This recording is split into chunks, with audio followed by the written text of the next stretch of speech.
Good morning student. আমরা এর আগের দিন পড়েছিলাম মিমি এবং রাজু তার মায়ের কাছে ঘুমোতে যাওয়ার আগে কিছু গল্প শোনার জন্য বায়না করেছিল।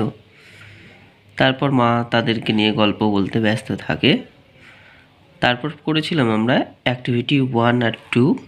আজ শুরু করব পেজ নাম্বার 15। চলো, let's continue. In those days, there lived an old woman. একদা এক সময়ে বা কিছুদিন আগে সেখানে এক বৃদ্ধা মহিলা থাকত। She was the oldest woman in the village. তিনি ছিলেন ওই গ্রামের সবচেয়ে বৃদ্ধা মানুষ। She lived in a little mud hut. তিনি বাস করতেন ছোট্ট একটা মাটির বাড়িতে। মাড মানে কাদা বা মাটি। হার হাট was beside a paddy field. তার কুঁড়ে ঘরটি ছিল একটি ধানের ক্ষেতের পাশে বা ধানের জমির পাশে। There were coconut trees at a distance. সেখানে অনেকগুলো নারকেল গাছ ছিল কিছুটা দূরেই। She had very little work to do. তার তেমন কোনো কাজ ছিল না। She had nowhere to go. তার কোথাও যাওয়ার জায়গা ছিল না। So all days long she cleaned her heart. সে তাই সর্বদা তার মাটির ঘরটি নিয়ে পরিষ্কার করত ও মাটির ঘরে কাজ করতে ব্যস্ত থাকত। ওয়ান হট সামার ডে, একদিন গ্রীষ্মের দুপুরে, দেয়ার ওয়াজ ডাস্ট এভরিওয়্যার। অনেক ধুলো ছড়িয়ে পড়ে চারিদিকে। People were cocking and sneezing with the dust. মানুষেরা এই ধুলোর কারণে কাশতে থাকে এবং হাসতে থাকে। ককিং মানে হচ্ছে কাশি আর স্নিজিং মানে হাঁচি। উইথ দ্য ডাস্ট ধুলোর কারণে। Even the sky cough and sneeze, এমনকি আকাশও কাশতে থাকে এবং হাসতে থাকে, হাঁচি যেটা বলেন। The old woman's hut was also covered with dust. এমনকি ওই বৃদ্ধা মহিলার ঘরটিও ধুলোয় পরিপূর্ণ হয়ে যায়। She swept and saved the little hut. তিনি বারবার সেই ধুলো পরিষ্কার করতে থাকেন। She swept the inside of her hut. তিনি ঘরের ভিতরেও পরিষ্কার করেন। She swept the outside of her hut, এবং বাইরেও পরিষ্কার করেন।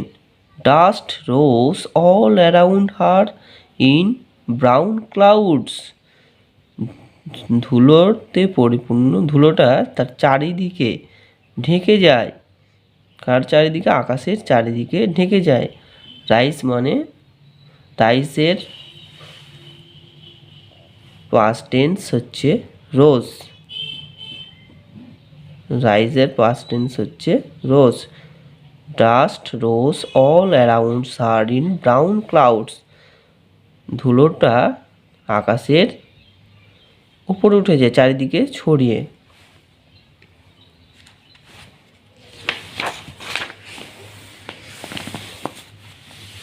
আমরা পরের পেজ নাম্বার 16।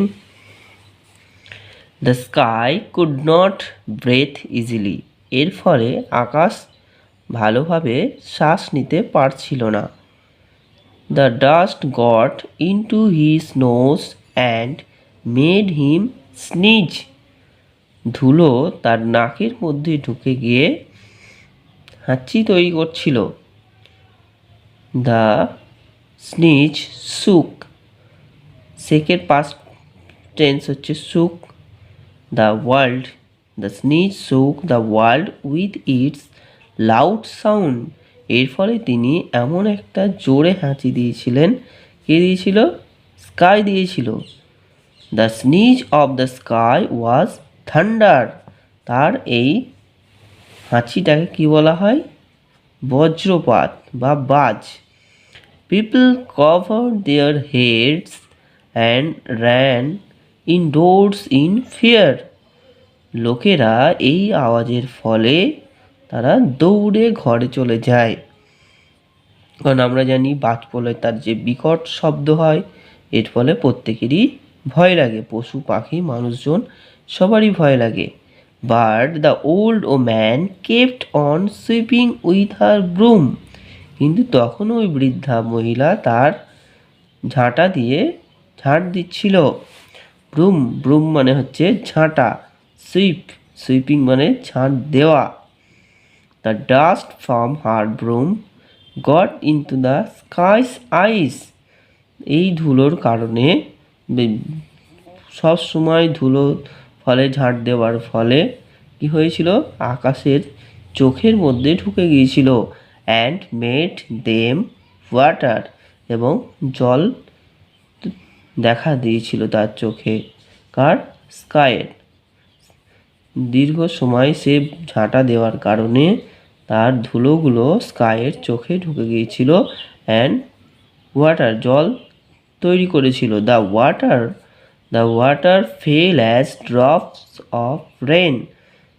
এই জলটা কি হয়েছিল? বৃষ্টির আকারে ঝরে পড়েছিল। রেন মানে হচ্ছে বৃষ্টি, আর ফেল অ্যাজ ড্রপস মানে আকাশ থেকে ঝরে পড়েছিল। ফলের পাস্ট টেন্স হচ্ছে ফেল।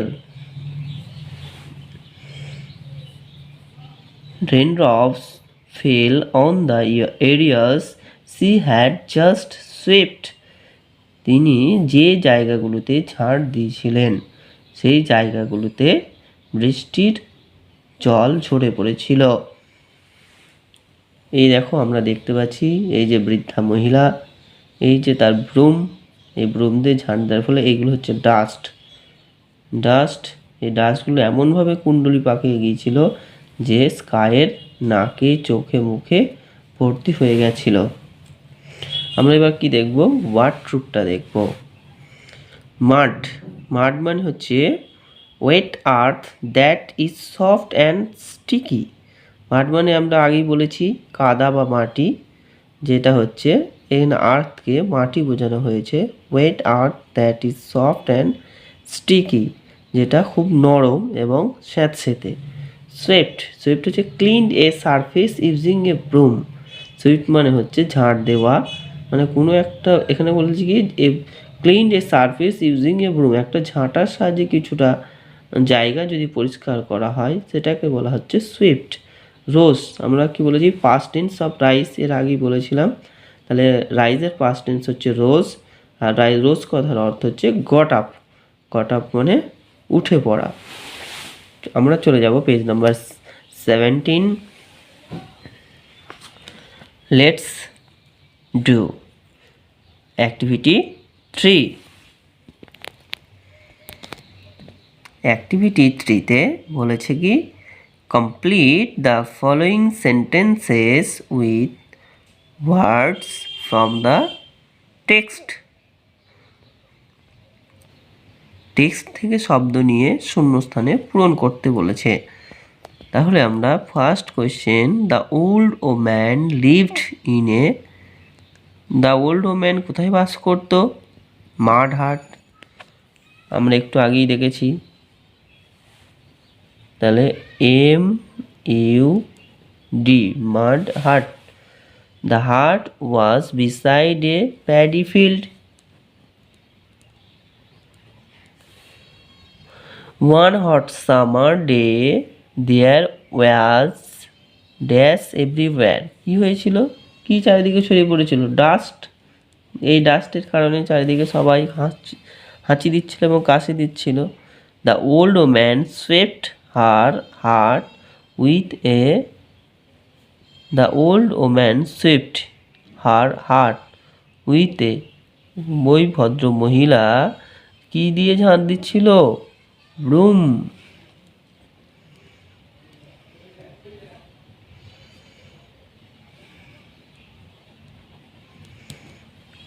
তাহলে আমাদের অ্যাক্টিভিটি 3 কমপ্লিট হয়ে গেল। আমরা চলে যাব অ্যাক্টিভিটি 4-এ। Activity 4, complete the following table. 1 is done for you. Who or what, কে বা কি বলেছিল, ডিড দ্য ফলোয়িং, এই কথাগুলো বা এই বাক্যগুলো। ফার্স্ট, দ্য ওল্ড ওম্যান, বৃদ্ধা মহিলা, did the following, clean her heart, কারণ বৃদ্ধ মহিলা কী করছিল, তার ঘরটি পরিষ্কার করেছিল।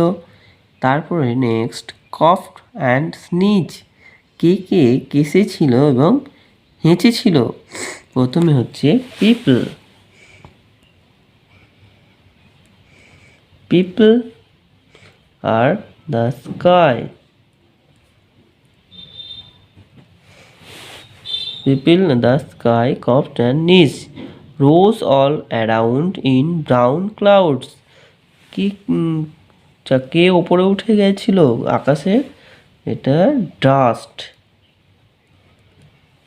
নেক্সট হচ্ছে fell as drops of rain, কে ঝরে পড়েছিল বৃষ্টির আকারে, ওয়াটার। আমার প্রিয় ছাত্রছাত্রীরা, আজ এই পর্যন্তই। আমরা আগামী দিন পেজ নাম্বার 17 থেকে ভাগটা শেষ করব। আর আমার পড়ানো তোমাদের কেমন লাগছে আমাকে কমেন্ট করে জানিও। যদি ভালো লাগে ভিডিওটি তাহলে সবার মাঝে শেয়ার করে দিও আর আমার চ্যানেলটা সাবস্ক্রাইব করে দিও। ধন্যবাদ সকলকে। সবাই ভালো করে একবার না বহুবার পড়বে। বারবার পড়লে তোমাদের জিনিসটা খুব সুন্দরভাবে মনে থাকবে এবং তোমরা স্কুলে স্যার জিজ্ঞাসা করার আগেই উত্তর দিতে পারবে।